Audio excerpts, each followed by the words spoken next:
Welcome back to the TwinSpires Jury. I'm Ashley Anderson here with James Scully and Darin Zoccali ahead of a jam-packed weekend all across the country. We have Friday Road to the Kentucky Derby and Oaks prep action at Oaklawn and Aqueduct, and then more prep races on Saturday and Sunday at Tampa Bay Downs and Santa Anita. We're going to focus in on Oaklawn Park in Tampa today with the Martha Washington Stakes in Grade 3 Southwest on Friday at Oaklawn and Sam F. Davis at Tampa on Saturday. But first, as per usual now, our transparency and accountability, our final verdict, or last week's verdict. We had, let's see the scorecard here. Wasn't bad last week. It wasn't too bad. Yeah, The Endeavor was our best one. So we had outright winner we with hit the try in the Girl. Endeavor. Yes, and then good price on Scythian. Candy Quest came in second, Darin's pick. Forward Gal, we were close, but not quite there. We went against the morning line favorite looking for value, but On Time Girl proved to be very good in that race. And then the Holy Bull, I mean, Cannoneer was a little bit of a disappointment. Yeah, that was not good. So, yeah, we should have had more faith in Nearly. He looked very good in that race. But overall, I think it looks pretty good. We were, for my row. For your We were in the hunt. We were in the hunt. Yes, we were in the hunt. No last place finishes, so that's always good. Yeah. Well, let's move over to Friday's Oaklawn card. It was rescheduled, and we have the Martha Washington Stakes, our first race that we'll discuss, a Kentucky Oaks points race. It's race 6, and it's mounted 16th for 3-year-old fillies. And top 5 finishers get points toward the Oaks, 20 to the winner, 2:59 p.m. Eastern time. Darin, I'll start with you. Tell us why you like the 7 Newton Pike. Yeah, this is probably a bit of an ambitious selection, but I think there's a lot of upside with this filly. I really liked her debut, Belmont at Aqueduct, where she got off to a very slow start and ended up sprinting in a race that had an extremely fast pace. Now, admittedly, that race probably did fall apart late, which she benefited from, but she beat a horse by the name of For the Ladies, who came back in her subsequent start and freaked at Aqueduct, winning by daylight, and they thought enough of that filly to try her just yesterday in the extra heat stakes, where she actually made the lead before tiring in the stretch. So I think that race came back pretty solid. And then she stretched out last time out in the year's end stakes at Oaklawn. And we're going to get a look at a couple of parts of this race. So to start with, she's the 7 horse here going into the first turn. She got away good. You're going to see she's going to kind of check off heels a little bit there. And now she ends up 4 wide in the second flight of runners. And she's she's really drifted out there to almost the middle part of the racetrack. And now she is running behind the eventual winner. But I don't like the fact that she was up on the bit early, then kind of had to grab back a hold and ended up 4 wide in that second flight. And now you could see she looks like she's a bit headstrong here. Like she's almost like a little bit ticked off and she wants to go. The rider has to kind of restrain her here, grab a hold and not try to do too much too soon. Meanwhile, the leaders are just kind of coasting along here, and the subsequent winner, who's also going to be in this race, being Counting Stars, is there in the yellow jacket and the Black Star of West Point on the outside, just kind of stalking the pace from here. Whereas my horse now is like, all right, well, you didn't let me go, so now I really kind of going to come off the bit here, and the rider has to start really kind of riding her to get her back engaged again, which she does, and now she starts to pick it up once again as Counting Stars kind of takes over the race from this point. But this was a filly that had to move once, take back. Now she's moving again, and she's actually making a pretty good run here on the far turn, where she is running exceptionally wide once again. She's either in the 4 or the 5 path at this point. And once they straighten away in the drive, from right here, you think that she's all done. Like she's not going to pass anybody. She's kind of lugging in there. She's showing greenness. She's on the wrong lead. And right there, she switches leads again. And she actually is going to find a little bit more in the last 16th of a mile. So she's kind of running in spots here. It's her second lifetime start. I just think this is a race that has produced a lot of upside here. Is she good enough to beat Counting Stars? I don't know. I mean, that remains to be seen. And Counting Stars, 2 back, beat Victory Music, who came back to win the extra heat yesterday. So was flattered by that result. But at 15 to 1, I think Newtown Pike can definitely offer, at the very least, some value in the exotics, guys. That's all very good analysis. I feel like after you explained it, I can see it. Sold. Sold. Sold at 15 to 1, yes. Yeah. James, let's talk about Search Party, who is one of 2 in this field for Mark Casse. Yes, Search Party is a daughter of Gunrunner, and she definitely is a filly that needed some starts before discovering her best form. And I'll tell you, I'm not too worried about that. I saw last year. I didn't think Super Cordora showed much. Another daughter of gun runner, her first couple starts, and she needed time to break her maiden, and then goes right from a maiden win to the Breeders' Cup Juvenile Fillies. And I thought that really the light bulb went on. First off, Cassie stretched Search Party out to a mile and a 16th, 3 starts back at Churchill Downs in late October. And she ran a decent third that day from off the pace to Just Singing, who came back and got beat a length in third in the Goldenrod. Is a nice stakes filly. Then in her next start, she showed improved speed, finished third to Sticker Shock, who I think could be a good 3-year-old filly for Brad Cox this year. She had run back since that win. But off of that fourth start where she showed improved speed, I thought last time at Oaklawn Park on December 27th, I thought it was just a significant step forward for, like I said, this Search Party. She dueled from the start in here with a big long shot. When she put her away on the far turn, Rockin' Robin came up to her. And at one point, like nearing the end of the turn, it looked like she had her because, it's like I said, Search Party was dueling from the start with some 30-1 like outsider. And I just loved the way she finished in the stretch. I mean, she put Rockin' Robin away to straighten it into the stretch and just had another gear late and wins by 6 there. She got a 89 Brisnet Speed Rating, which was, easily a career best. And I think her best races are in front of her. So one thing I notice about this Martha Washington field, I don't see a lot of pace signed on or true pace signed on. I mean, Counting Stars will be forward. But even if Search Party's sitting a decent second, up close second, I think she's going to be in a good spot early with leading rider Christian Torres. And I'm going to look for her to keep moving forward with a strong showing in the Martha Washington.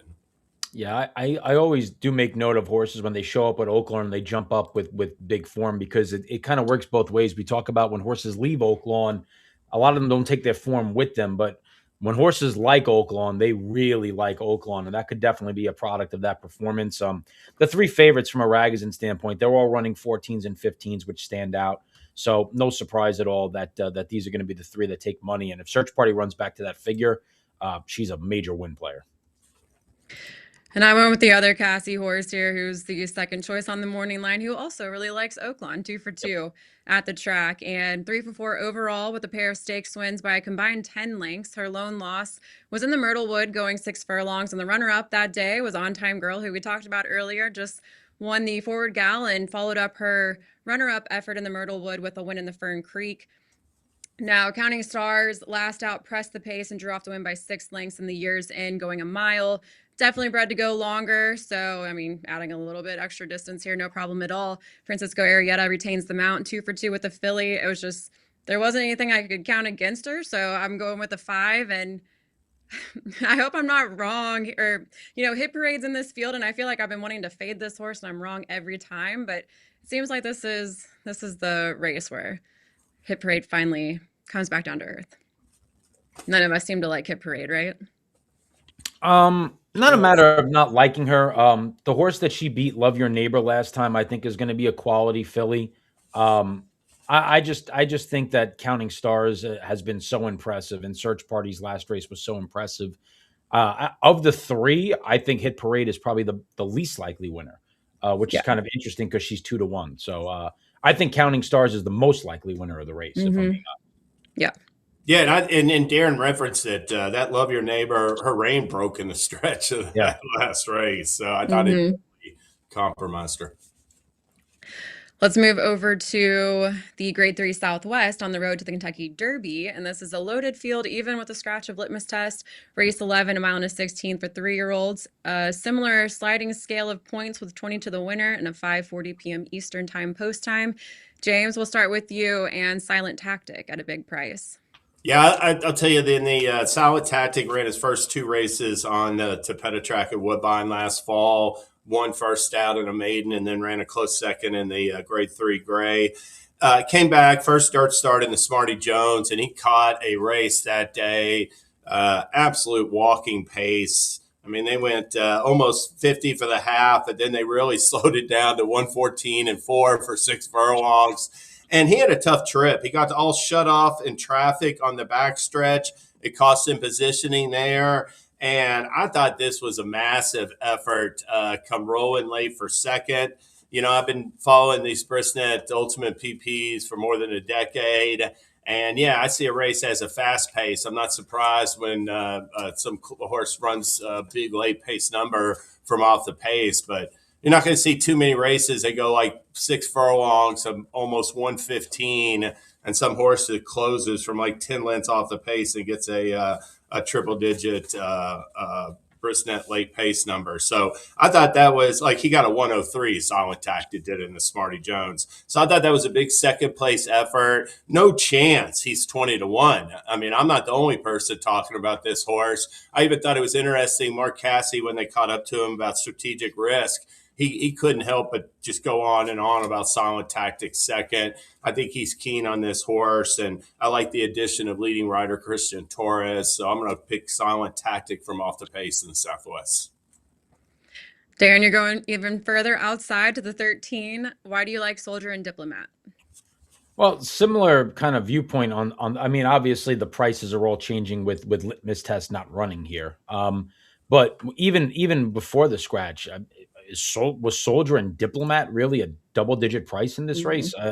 I mean, when you take a look at the races that this horse has run, got the 2 wins, including one that he completely blew the doors off a field going a 1-turn mile at Churchill, and the 2 losses were to Ted Nafi and Further Ado. So.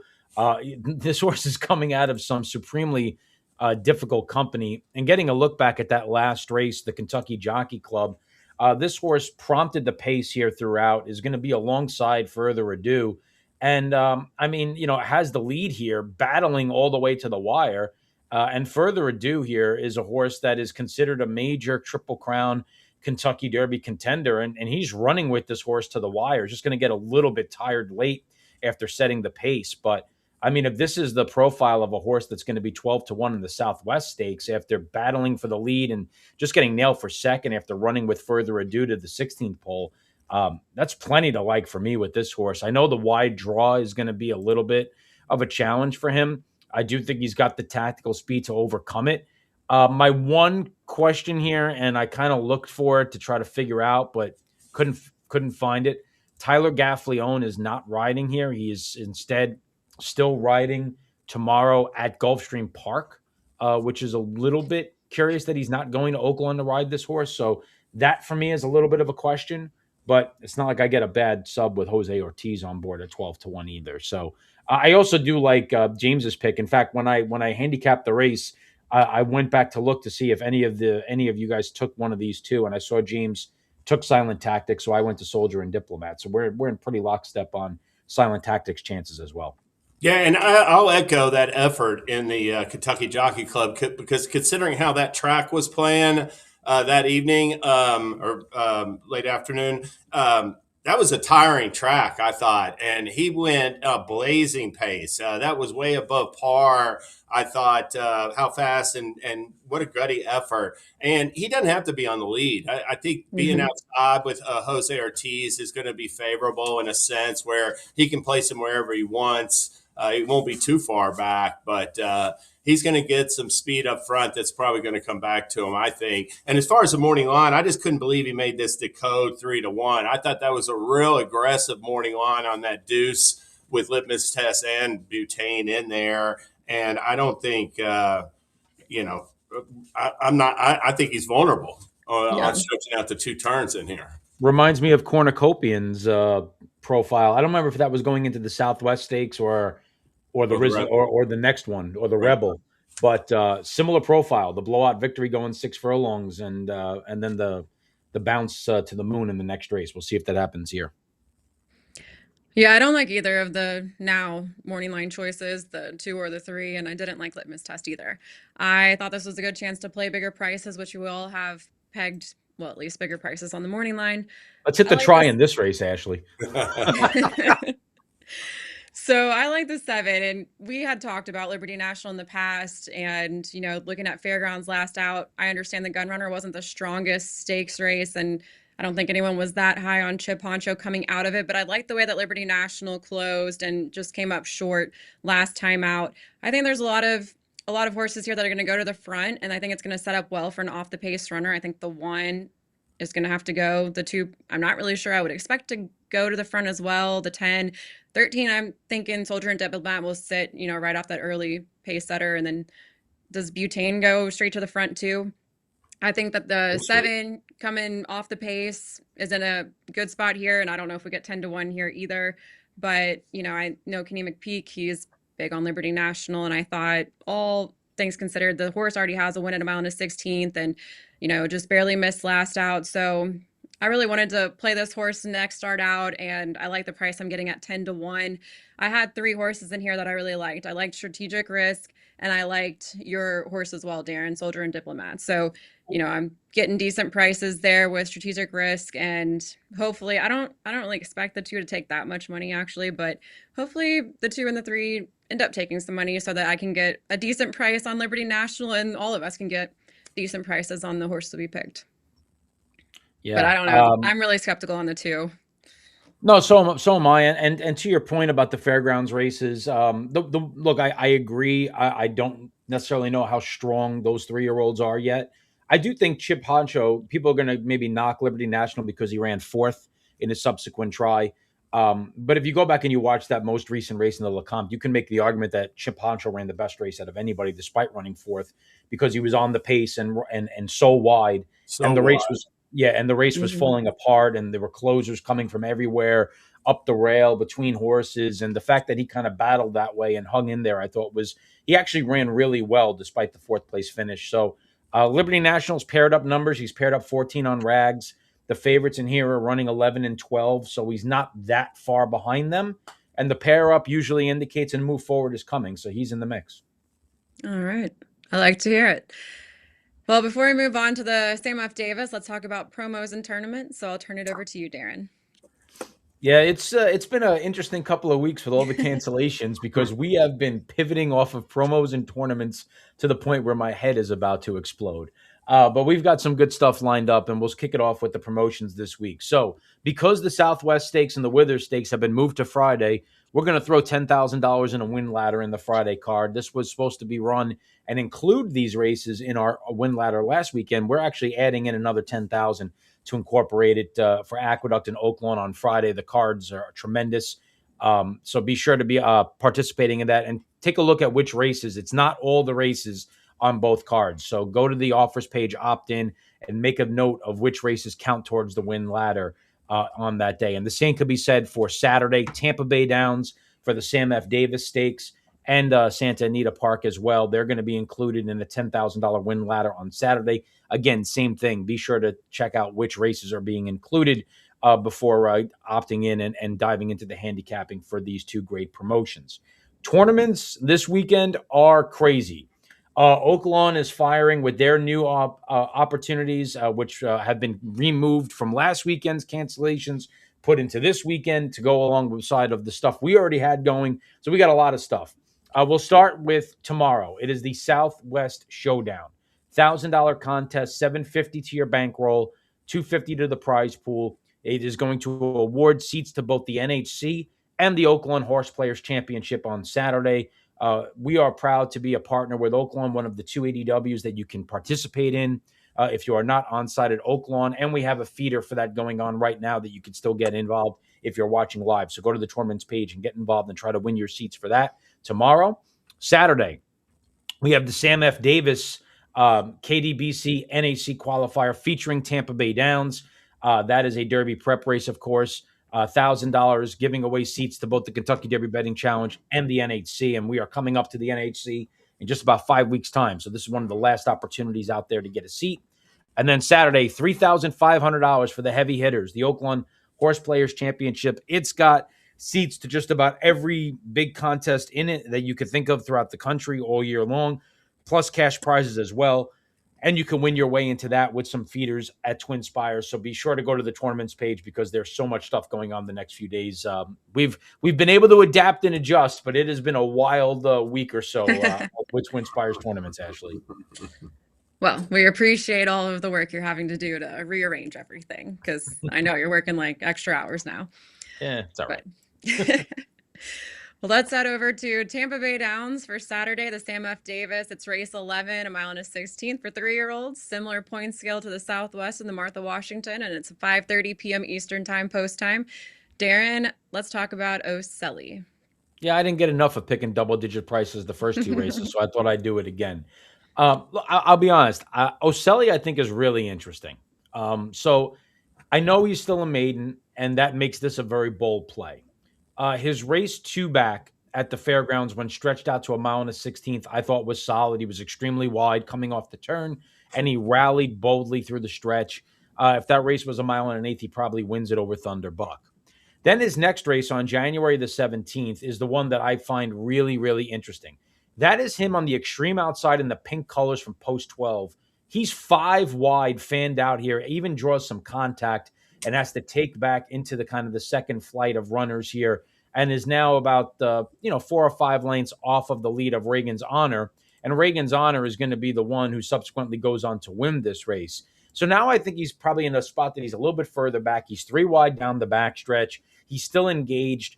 And now he's going to start to kind of advance his way forward down the backside and get himself a little bit closer. And what's going to end up happening here with Ocelli is that Ben Curtis is going to have to kind of make a premature move here. And he's going to launch another 4 wide move on the turn here to try to engage the leaders because Reagan's Honor is kind of backing things down here. He went from 23-2 to almost a 48-second half mile. So Curtis has got to start to get this horse a little bit closer. And this is the point of the race where he's now 3 wide on the turn. He's about to be 4 wide, and that's him again, the pink cap on the far outside. And he is making a nice move here. I mean, he's circling up on the far outside, and he's probably getting maybe 1.5 strides to everybody else's 1 as he tries to reel in the leader here. He's just been wide the entire race at this point. And he comes to the top of the stretch where he's nearly on even terms somehow with the leader. And it is at this point where all of the fact of being so wide for this entire race is probably starting to catch up to him. He's lugging in a little bit here as he's getting a little bit tired.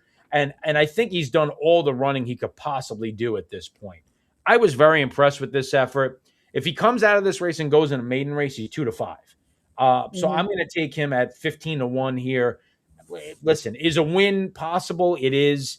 Is an in the money finish off a good effort more likely? Again, yes, but we're giving out picks, but we're also talking about how to bet. And I think at a price, this is a horse that you could build exactas, trifectas around. And if you like a horse like Renegade a lot, or if you like Confessional a lot, I think you could sneak this horse into the exotics and maybe turn 7-5 into 6-7-1 in an exacta. Yeah, I find this horse really interesting too because Whit Beckman clearly thinks highly of this horse. He was cross-entered in the Lecomte, but ended up running in that maiden special weight on January 17th, and now he's chosen to go ahead and put him in the stakes race for the Sam F. Davis. So, I mean, it seems like he's due a win, and there's clearly something here that Whit Beckman sees. So I'm expecting a big run too. Don't know if we get a win, but I think you're right, Darin, because we have 2 heavy favorites in here that you have to try to I'll give you creative with. my bold prediction is that this will be this Derby season's version of Publisher, where this horse can absolutely continue to run second and third in these races and get enough points to make it into the starting gate. Could be. That'd be I'm gonna interesting. I'm gonna just say that this is the first and maybe the last time ever we are actually previewing a race here on the jury. It's a Kentucky Derby prep race. We all 3 picked different horses, and we all 3 picked maidens because Ocelli. I thought those were great points. That was Yeah. an incredibly tough trip last time. He was probably best. Renegades winless, haven't been being DQ'd. Ashley's pick. Hmm. And I'm on number 3, the Puma. And the Puma debuted on January 10th. I've been training just fabulously for Gustavo Delgado. He's the son of Essential Quality out of a Declaration of War mare, excuse me. And he debuted in this January 10th maiden race, and I know it says 8th at the start, but I mean, watching the replay, I think he's dead last. I mean, he broke completely flat-footed. He was bet down to 2-1 favoritism in what it looked like a hot maiden race, and he knifed his way like through traffic to be up close to the early pace. He was traveling about 5 wide down the backstretch, and he just continued to travel ridiculously wide. I thought on the far turn, nearing the end of the far turn, he just basically just inhales the leaders. Gets up by about a length, looked real good at that point. I think that trip took a little bit of a toll because Chief Wallaby, who was 17-1 in the last Kentucky Derby future wager pool, he sort of slung shot by him. But when he went by him, it looked like he was going to win by 3, 4, 5+ lengths maybe. And as soon as he got past him a little bit, the Puma, he dug in. And I tell you that, I thought it was a really courageous finish on the inside. He never quit fighting all the way to the wire. It's like 10 lengths back to the rest of the pack. And I thought it was an enormous effort, first time out from a promising 3-year-old colt. And I think he's going to take it right to him from the start. Confessional takes blinkers off. I know a lot of people just assume he's going to the lead. But I think if the Puma breaks running, Confessional and everybody else is going to look to set up shop like just either right behind him or, further behind him. Yeah, the race that the Puma's coming out of earned an exceptional Ragozin figure. He ran a 9 1/4. I think Chief Wallaby ran like an 8 or something like that, or a 7 3/4 or something absurd. And he got all the best of it, Chief Wallaby. He was Yeah. stalking. He broke well. He was sitting in a perfect stalking trip the whole way. Yep. I think the really interesting thing for me in this race is not just the handicapping of the race, but what is it going to tell us going down the road to the Derby about some of the other horses? Renegade, a win here by Renegade would obviously flatter Paladin. A win by the Puma, people would start to take more notice of Chief Wallaby. And then Confessional, of course, was defeated by nearly the Holy Bull winner last time out. So, coming out of this race, somebody's profile is going to be elevated without even running in the race. Yeah, and I'm hoping Renegade shows up and finally gets a win, because this is a horse that I've really liked when it was, running at age 2 and was DQ'd, obviously, and finished, DQ'd to second behind Paladin. 2 starts back. Controversial DQ at that. Oh, yeah. No way. And then finished 2 going lengths by behind Paladin last out in the Remsen, going a mile and an eighth. Now cutting back slightly here, but I feel like this horse has a lot of talent. Is just waiting for that big breakthrough moment. Working out really well, which we saw nearly was coming in with very sharp workouts ahead of his last start, which he won by more than 5 lengths last week. And so I'm hoping that Todd Pletcher's barn is just going to be really hot here, and Renegade can come here over to Tampa Bay and finally get his maiden win and a stakes win here on the road to Kentucky Derby Trail. But he's going to have Ira Ortiz Jr. aboard. Like I said, he's working out really well. Todd Pletcher also, you got to factor this in. He's won this race 7 times, going for a record-extending 8th win. And this horse has 2-turn experience. I didn't want to land on the favorite, but it was just really hard to play against this horse. A 96% speed figure last out, a 91.2 back when DQ'd to second. So I respect the horse, and like I said, I feel like he has talent. I've been waiting for the breakout performance, and I think we can get it here because there's a decent enough speed with the 9 probably going to the front, the 3 as well, and going, setting up a little bit for a late closer like Renegade. Yeah, the one thing I will say, his Ragozin profile is a little bit concerning because he ran very slow in his debut. And then he ran exceptionally fast in the race against Paladin. He went from a 23 to a 9 and then regressed to a 13.5 last time out. A 12 3/4 last time out. So when you get that kind of regression, that's like 3 points plus, you wonder if he's ever running back to that 9. Is he going to continue to go backwards? Because it's going to take a good number to win this race. So that's if you're looking to poke a hole in the favorite from a Ragozin standpoint, I think that's probably one that you can do. I will say this: after several weeks of maybe some lackluster 3-year-old prep races between last weekend and this weekend, that the heavy hitters are coming out. Oh, yeah. And I thought Renegade had a little bit of a tough trip from an outside post into that first turn in the Remsen. I thought Paladin had a better, cleaner trip. So it was a pretty good effort because I thought that track also sort of favored horses that were up close, and he was like towards the back in the opening quarter mile. Yeah. All right, to close out, we have our best bet or fade of the week. So, James, I'll start with you. Who are you I'm fading? gonna fade Desert Gate in the Robert B. Lewis. Bob Baffert has three of the seven runners in there. This race also marks the comeback for Intrepida, who won the American Pharoah, but was a disappointing fifth in the Breeders' Cup Juvenile. Desert Gate, he'll be making his first start since the American Pharoah. Had some happen to him after that, had to miss the Juvenile. He drew inside in this field. I thought last time in the American Pharoah, even though his pedigree looks built for routes, I still have some doubts about him being like a Derby type. And I just thought the trip was the real key for him last time. And I think being drawn inside, he'll have his work cut out for him. And I really, another point of this is I like his stablemate Plutarch. I think he'll get bet down from 4-1 and, will be a shorter price than that. But I think that horse has a ton of upside, and I like his chances to win this Lewis. So I'm going to take on Desert Gate as possible odds-on favorite, 6-5 on the morning line. I still have hopes for Cherokee Nation too. I mean, the horse last out was beaten half length, closing with a 108 late pace rating. And then if you look at the Kentucky Jockey Club, that actually had Dr. Kapoor in it, and Dr. Kapoor kind of ran into Cherokee Nation, who was going up the rail, and I felt like was kind of taken out of the race when that happened.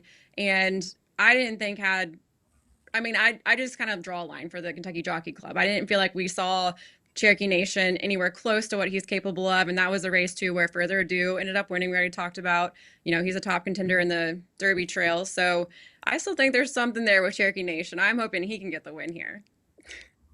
He's a maiden too. Yeah. A lot of maidens. I just like the maidens this week. Yeah. All right, Darin, let's talk about your best bet. Or your fade, sorry. Oh, this is. I hope you're not betting this horse. No, this is an easy fade for me. And race number 7, it's a maiden special weight going a mile and a 16th. Silver Prince is even money on the morning line. This horse debuted at 27-1, and it's just going to be wildly overbet because he ran second, beaten by a pole by D Code. And if you go back and you watch the race, he came out of the gate a bit flat-footed. Yeah, he caught a little contact from the inside, but he didn't have a bad trip from there. He kind of sat mid-pack. He saved ground up the inside. He never moved really off the rail and just kind of held his position on the rail, and everything to his outside just stopped running. Anybody could have been second that day with that trip. To go from 27-1 to even money just because of what horse beat him by the length of the stretch last time, there are just so many better options that you can go to in here. Rocky Raccoon on the inside, who's already been a mile and a 16th and made an aggressive move before being outkicked to the wire. The 6 in here, Owie, who made an incredibly, a very premature move, chasing a fast pace last time, is one that could cycle forward. Crupper's got a couple of good runs in him. Just Jojo, who's got a long pedigree, is stretching out for the first time and is interesting. I mean, this is a race where you got to definitely get creative. And if Silver Prince wins this race at anything but even money, I'll be more than happy to turn my tickets into confetti. It's a stone cold play against. Yeah, I can understand maybe making this horse the morning line favorite, but even money, I don't understand. I hope he is. Maybe it's, the dam has 8 winners from 10 starters and 2 stakes winners. Maybe that factors into the even money price, but I'm right there with you. And I think there's some big prices in here worth looking at, like the 5, I thought at 20-1, maybe Tom Amos with this 30-1. I mean, get creative. I feel like first time Lasix, maybe we get a totally different horse with Bayou Flyer.